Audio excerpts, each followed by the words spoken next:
సుప్రభాతం. అందరికీ నా శుభాకాంక్షలు, నమస్కారం అండి. మీకు కూర కూరలు కానీ ఎంత ఈజీగా చేసుకోవాలని ఒక విధానం చెప్తానండి. జాగ్రత్త వినండి.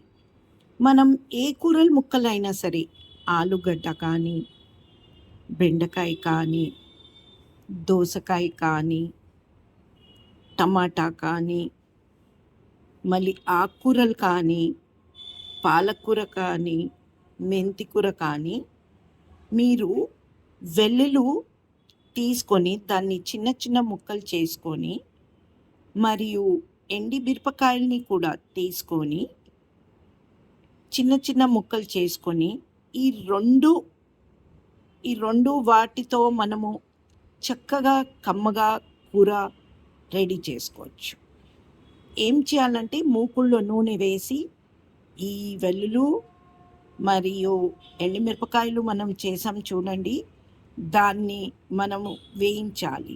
వేయించినాక కూర ముక్కలు చేసేసినాక మనము ఇందులో వేయాలి. మరి చిటికెర ఉప్పు, చిటికెర పసుపు వేసి దాన్ని బాగా కలిపేసి మూత పెడితే కూర రెడీ అండి.